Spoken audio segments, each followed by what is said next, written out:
नागेन्द्रहाराय त्रिलोचनाय भस्मङ्गरागाय महेश्वराय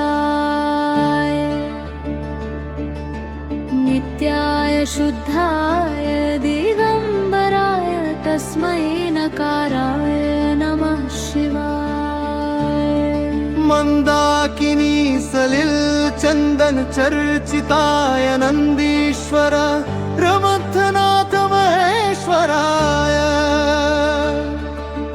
मंदार पुष्प बहुपुष्प सुपूजिताय तस्मै मकाराय नमः शिवाय। शिवाय गौरी वदनाब्ज वृंद सूर्याय दक्षाध्वरनाशकाय श्रीनीलकण्ठाय वृषध्वजाय तस्मै श्रीकाराय नमः शिवाय। वसिष्ठ कुम्भोद्भव गौतमार्य मुनीन्द्र देवार्चित शेखराय चन्द्रार्क वैश्वानर लोचनाय तस्मै वाकाराय नमः शिवाय। यक्षस्वरूपाय गजधराय पिनाकहस्ताय सनातनाय दिव्याय देवाय दिगम्बराय तस्मै यकाराय नमः शिवाय। शिवाय गौरी मदनाब्ज वृन्द सूर्याय दक्षाध्वरनाशकाय श्रीनीलकण्ठाय वृषध्वजाय तस्मै श्रीकाराय नमः शिवाय। पञ्चाक्षरमिदं पुण्यं य पठेत् शिव सन्निधौ शिवलोकमाप्नोति शिवेन सह मोदते।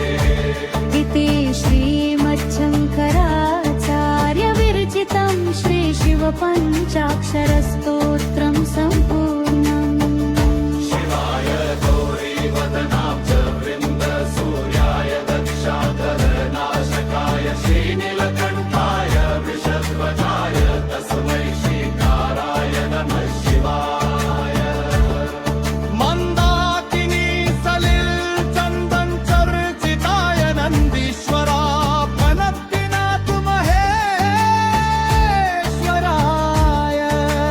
मंदार पुष्प बहुपुष्प सुपूजिताय तस्मै मकाराय नमः शिवाय।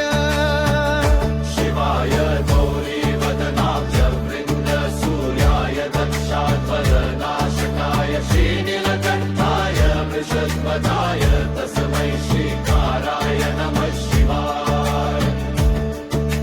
शिवाय गौरी वदनाब्ज वृन्द सूर्याय दक्षाध्वरनाशकाय श्रीनीलकण्ठाय वृषध्वजाय तस्मै श्रीकाराय नमः शिवाय।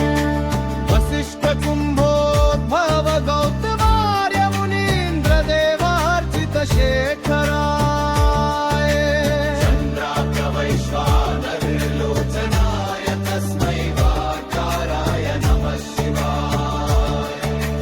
यक्षस्वरूपाय जटाधराय पिनाकहस्ताय सनातनाय दिव्याय देवाय दिगम्बराय तस्मै यकाराय नमः शिवाय।